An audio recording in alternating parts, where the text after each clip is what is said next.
E a terceira aula sobre funções, a gente vai falar dos tipos de função, da paridade, certo? Da classificação sobre funções. Olha só, então, primeiramente, vamos falar sobre a tipologia ou classificação, dependendo do livro aí. A nossa função, ela pode ser sobrejetora,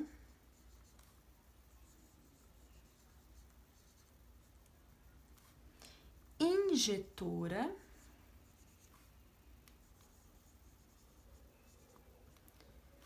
bijetora.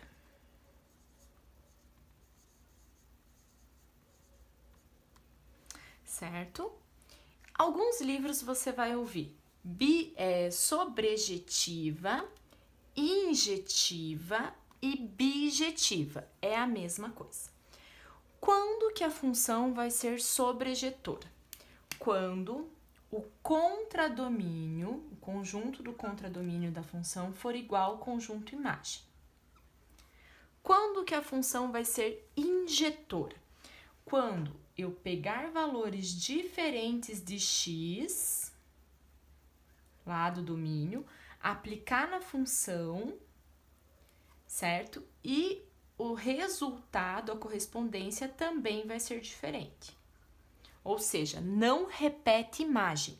Se eu pego valores distintos de x, eu obtenho valores distintos de y, não repete imagem.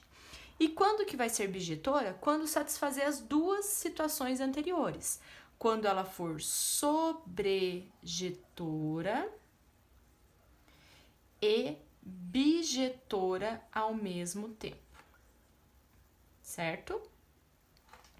Então, vamos lá. Analisar essas situações na forma de diagrama é bastante fácil, ok? Então, vamos pensar a seguinte situação aqui. Você vai ter, né, dois diagramas aqui e uma correspondência. Deixa eu só desenhar aqui primeiro. Então, primeiro a gente vai ver como a gente verifica isso olhando para o diagrama, certo? Então, aqui eu vou ter uma função,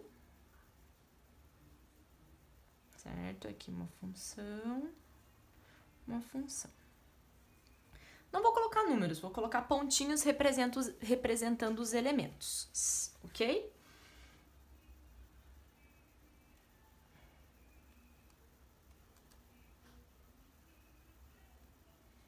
Então, vamos imaginar que a correspondência é assim, ó.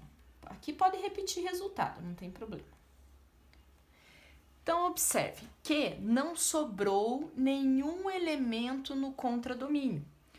Todos os valores do contradomínio são também valores do conjunto imagem. Quando acontecer isso, do contradomínio e o conjunto imagem serem o mesmo, coincidir, ó, não sobrar valor, a função é sobrejetora, certo? Quando que é injetora?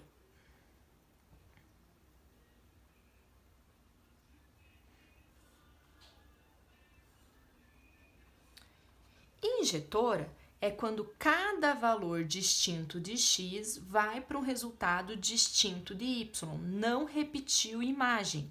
Aqui, ó, dois valores foram para o mesmo resultado. Aqui não ocorreu isso, mas em consequência aqui sobrou. Poderia ou não ter sobrado, tá?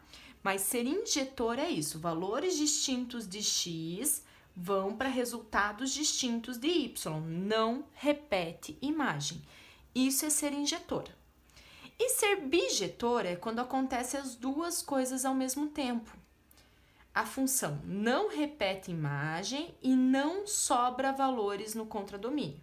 Então, ó, não sobrou valor, sobrejetora. Não repetiu imagem, injetora. Essa função satisfaz essas duas condições, então ela é bijetora. Observem que uma função para ser bijetora, a quantidade de elementos do domínio e do contradomínio tem que ser o mesmo, porque se aqui tivesse mais, sobraria.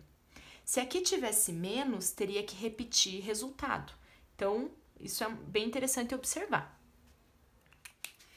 E existem funções que elas não vão se encaixar em nenhuma dessas classificações. Olha só esse exemplo aqui.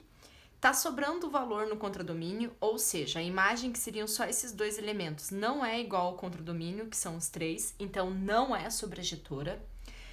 Não é injetora, porque dois valores diferentes de x vão para o mesmo y, para o mesmo resultado. Se não é sobrejetora, não é injetora, não tem como ser bijetora, né? Então, essa função não se encaixa em nenhuma das classificações. Alguns autores chamam essa função de singular.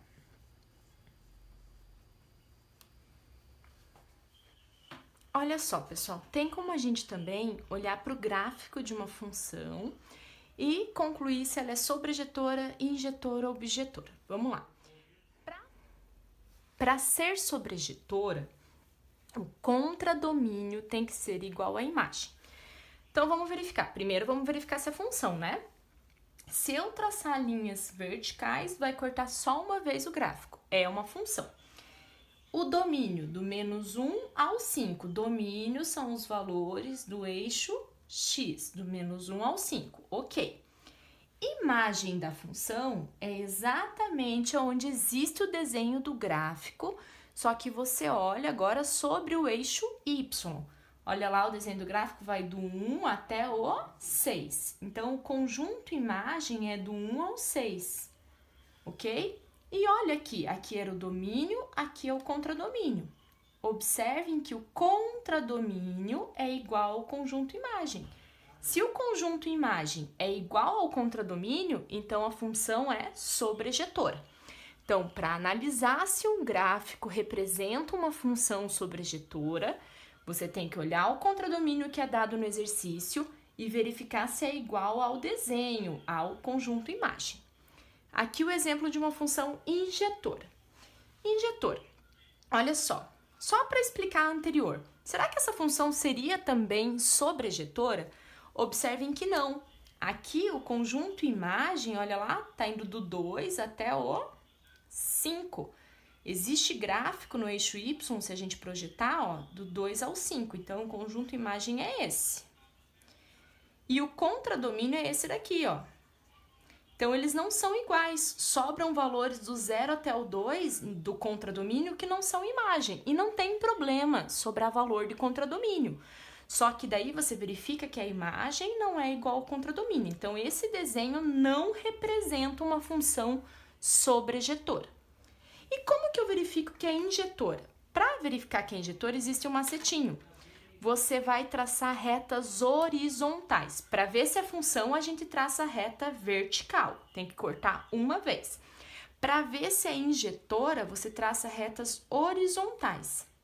E elas também têm que cortar, interceptar o gráfico apenas uma vez. Certo?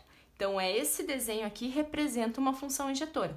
Olha o anterior, se eu traçar uma reta horizontal, corta 2 vezes, não é injetora, ok? Por quê? Porque aqui, ó, existe um valor aqui e um valor aqui que vão para o mesmo resultado. Isso não pode acontecer para ser injetora. E o último exemplo, vamos lá, é função. Se eu traçasse linhas verticais, interceptariam só uma vez o gráfico. O domínio vai do 1 ao 5, o domínio vai do 1 ao 5, está correto. Então, é função. Aqui é domínio, aqui é contradomínio. Domínio é aqui, ó, do 1 ao 5. Imagem. Começa aqui e vai até lá. Olha lá qual que é a imagem. O conjunto imagem é do 2 ao 7, que é igual ao contradomínio. Então, ela é sobrejetora. E se eu traçar linhas horizontais, vai cortar o gráfico apenas uma vez, olha lá. Então, ela é injetora.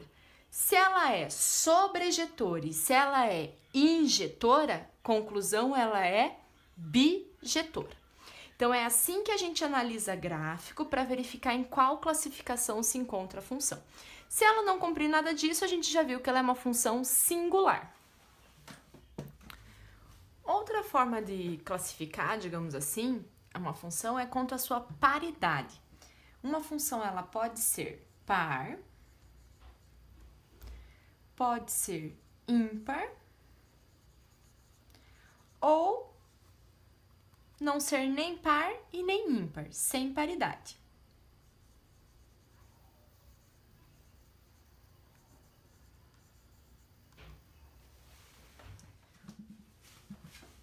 vai ser uma função par? Uma função par é uma função que satisfaz essa situação aqui, ó, para todos os valores de x do domínio. Já vou explicar com um exemplo. Uma função ímpar satisfaz essa situação aqui e sem paridade não se encaixa em nenhuma das duas anteriores. Vamos lá. O que está dizendo aqui? Que se eu trocar o sinal do x, do valor do domínio, a resposta continua sendo a mesma que se eu não trocasse. Na função ímpar, se eu trocar o valor de x, a resposta, o resultado vai ficar com o sinal trocado também. Vamos fazer um exemplo.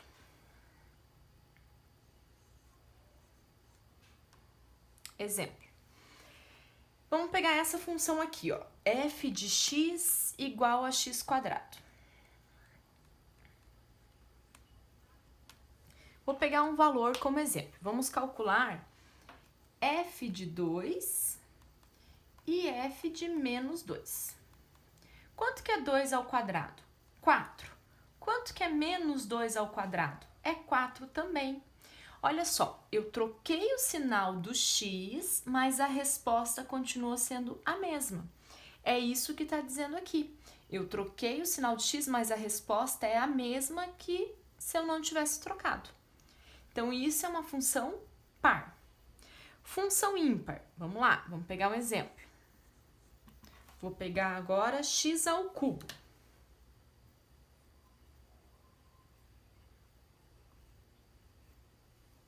Vou pegar o 2 também e o menos 2. Olha o que acontece.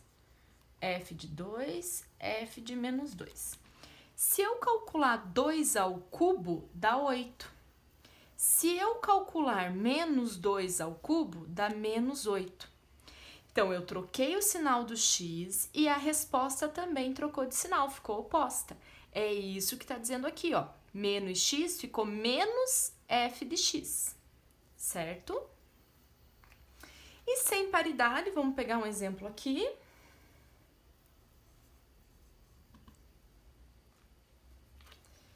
F de x, vou pegar como sendo x mais 3. E agora eu vou calcular f de 2 e f de menos 2. 2 mais 3, 5. Menos 2 mais 3, 1. Olha lá. Não manteve a mesma resposta, então não é par. E nem manteve o mesmo valor, só que com sinal oposto. Então, não é ímpar, deu outro resultado. Quando isso acontece, ela é sem paridade. Não é nem par e nem ímpar. Recapitulando, função par, se eu calcular, né, o oposto de x, a resposta se mantém. Ímpar, se eu calcular o oposto de x, a resposta também fica oposta, troca de sinal. E uma função que não é nem par nem ímpar, não ocorre as duas situações anteriores. É possível analisar se uma função é par ou ímpar sem a lei de formação, pelo gráfico. Eu consigo identificar se uma função é par ou ímpar, ou no caso, sem paridade. Vamos pegar os exemplos anteriores. Exemplo, a minha função x². Exemplo, a minha função x ao cubo. Exemplo, minha função x mais 3. Vou fazer um esboço de cada um dos gráficos, ok?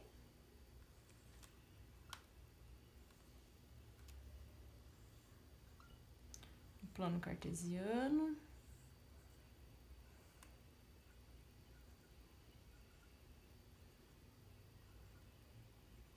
Então, vamos lá, um esboço. O gráfico da função x² seria uma parábola com cavidade para cima, passando pela origem. O gráfico do x³ seria algo assim, tá? Passando pela origem também aqui.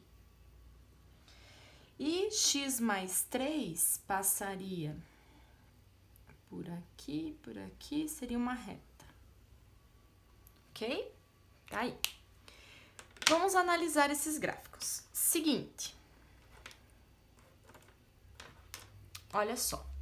O que é uma função par? Uma função par, se eu pego o mesmo valor de x, só que oposto, né, simétrico a ele, a resposta é a mesma. Olha lá, se eu pego um valor aqui e pego o simétrico dele do outro lado, a resposta dos dois vai ser a mesma que o mesmo y. Isso é uma função par. Uma função ímpar, se eu pego um valor aqui e o seu simétrico, um dá a resposta positiva e o outro dá a resposta negativa, só que o mesmo valor. Respostas simétricas também. E sem paridade não acontece nenhuma dessas situações. Então, a função par, a gente observa que o eixo y divide o desenho do gráfico ao meio, tá? É como se o eixo y fosse um espelho, que tem do lado direito, reflete do lado esquerdo.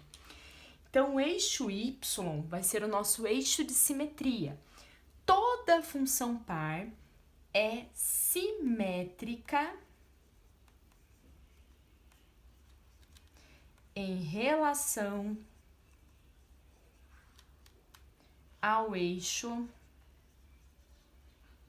y. Então, olhou para um gráfico, para uma representação gráfica de uma função e observou que o eixo y é o eixo de simetria, você pode concluir que a função é par. Agora, a função ímpar, ela vai ser simétrica em relação à origem. É simétrica em relação à origem, certo?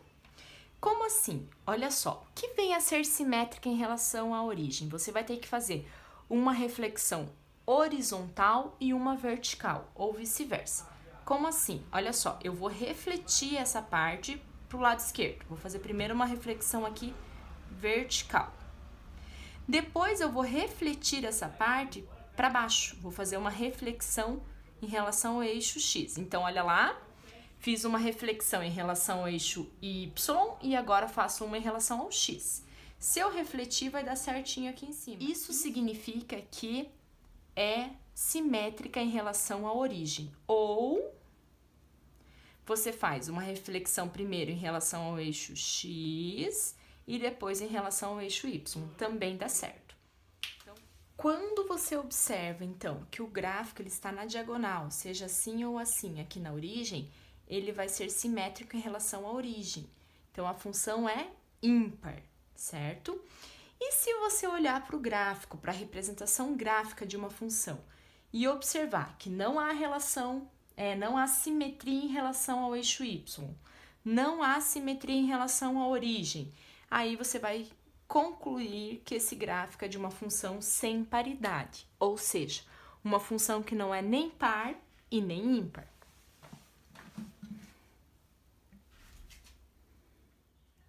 E para fechar aqui a nossa terceira aula sobre funções, a gente vai fazer uma análise aqui de um gráfico. Então, a gente pode analisar uma função e verificar se ela é crescente, se ela é decrescente, se ela é constante, se ela é positiva, se ela é negativa, onde ela se anula, tudo isso a gente pode analisar. Então, vamos lá. O que significa uma função crescente? Que conforme o x vai aumentando, o y também vai aumentando ou ficando constante. E o que é uma função estritamente crescente? Que conforme o x vai aumentando, o y necessariamente tem que aumentar. Ok? E mesma ideia para decrescente. E agora, se a função for decrescente, se o x for aumentando, o nosso y tem que ir diminuindo ou ficando constante. E o que vem ser estritamente decrescente? Se o x vai aumentando, o y tem que ir diminuindo. Então, basicamente assim, uma função estritamente crescente, ela tem que só crescer, não pode ter constante, não pode ter pedaço constante. Então, eu sempre olho da esquerda para a direita. Se o x for aumentando, o y também, ela tem que ir subindo, estritamente crescente. Estritamente decrescente. Se o x for aumentando, o y tem que decrescer, tem que ir caindo, então a função tem que descer. Crescente, da esquerda para a direita, o gráfico sobe. Decrescente, da esquerda para a direita, o gráfico desce. Constante é que, independente do x, a função se mantém no mesmo resultado, no mesmo y, certo? Função positiva e função negativa. Vamos lá. Função positiva quer dizer que o resultado da função é positivo. Então, é quando o desenho do gráfico está acima do eixo x, está do lado positivo do eixo y. Função negativa está abaixo. Então, função positiva quer dizer que o y é positivo, o resultado. Função negativa, o y é negativo. E função nula é quando o y vale zero. E aonde que a gente vê no gráfico o y igual a zero? São os pontos que estão sobre o eixo x. Quando um ponto está sobre o eixo x, significa que o y, a coordenada y dele é zero. Esse ponto, gente, é o zero da função, a raiz da função. Não esqueçam disso. Quando a gente viu lá na primeira aula de função, zero da função é o valor de x que o y dá zero, que a resposta da função é zero, certo? Então, vamos fazer toda essa análise. Primeira análise aqui, então. Onde que a minha função é crescente? Que parte que ela está subindo? Sempre falando de tal x até tal x. Olha lá, começou no menos 4 e subiu até o menos 1. Então, nesse intervalo entre menos 4 e menos 1, a função está crescendo. Tem mais algum pedacinho? Tem. Então, união do 3 ao 4. Ó. Nesse pedacinho também está subindo, do 3 ao 4. Onde que a minha função é decrescente? Descendo, do 4 até o 6. É sempre olhando para o eixo x. Eu informo assim, ó, se o x, o valor de x estiver entre 4 e 6, a função é decrescente nesse intervalo. E em qual intervalo a minha função é constante? A minha função é constante do menos 1 até o 3. Olha lá, constante. Certo? Então, aqui a gente analisou o crescimento da função. Agora, vamos analisar o sinal. Onde que a minha função é positiva? Ou seja, para que valores de x a minha função, o resultado dela é maior que zero. F de x é a mesma coisa que y, não esqueçam, tá? Onde que minha função é positiva? Olha só, daqui, toda essa parte está acima do eixo, olha lá, toda essa parte do desenho até aqui. Então, começa aqui e termina aqui. Toda essa parte do gráfico está acima do eixo. Então, é do menos 2 ao 5. E agora, será que o intervalo é fechado ou aberto? Galera, exatamente no menos 2 está em cima do eixo. Não é positivo, é zero. O zero, ele não é nem positivo e nem negativo. No 5, exatamente no 5, esse ponto está em cima do eixo. O gráfico passa aqui. Então, a função não é positiva nem no menos 2 e nem no 5, ela é nula. Então, o intervalo tem que ser aberto.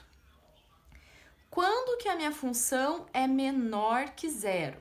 Quando o desenho está abaixo do eixo x, na parte negativa do y. Seria esse pedaço aqui, ó, do menos 4 ao menos 2 e do 5 ao 6. Então, do menos 4 ao menos 2... união do 5 ao 6. Vamos verificar se o intervalo é aberto ou fechado. No menos 4 está um pontinho fechado e está para baixo. Então, menos 4, a função é negativa. Olha lá, no menos 4 ela vale menos 2, ela vale um valor negativo. No menos 2 está sobre o eixo, então é intervalo aberto, porque no menos 2 ela vale zero, não vale nem um valor positivo e nem negativo. No 5 vale 0, então aberto. E no 6 vale menos 1 e a bolinha está fechada. Se fosse uma bolinha aberta, seria intervalo aberto. Então, é fechado. E quando que a minha função é nula? Quando que a minha função é nula? Para x igual a menos 2 e para x igual a 5. Esses valores são os zeros da função, tá? Zeros da função. Seria o menos 2 e o 5. São os zeros da função. Quer dizer que se eu calcular a função aplicada no x igual a menos 2 e calcular a função para 5, a resposta é 0. Significa que esses valores, ó, o x vale menos 2 e o y vale 0, o x vale 5 e o y vale 0. Ser zero da função, que é a mesma coisa que ser raiz da função, significa isso.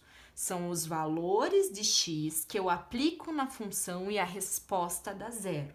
Ou seja, o y vale 0. Esses pontos sempre vão se encontrar sobre o eixo x, porque a coordenada y é sempre nula. Então, como que eu acho os zeros da função, as raízes da função olhando para o gráfico? São os valores que estão sobre o eixo x, ok? Existem mais alguns conceitos de função, função limitada, função periódica, que a gente vai acabar vendo quando a gente for ver os tipos de função lá, funções trigonométricas e tudo mais. Mas só dando uma geral. Função limitada é quando ela está limitada entre dois valores, né? Ela não é infinita, tá? Ela fica limitada entre dois valores. O desenho do gráfico está limitado. Às vezes é limitada só superior, às vezes só inferior e às vezes está limitada em cima e embaixo. E função periódica, gente, é quando você olha o desenho de uma função, o gráfico, e de tempo em tempo o desenho repete, certo? Então, de tempo em tempo o desenho repete.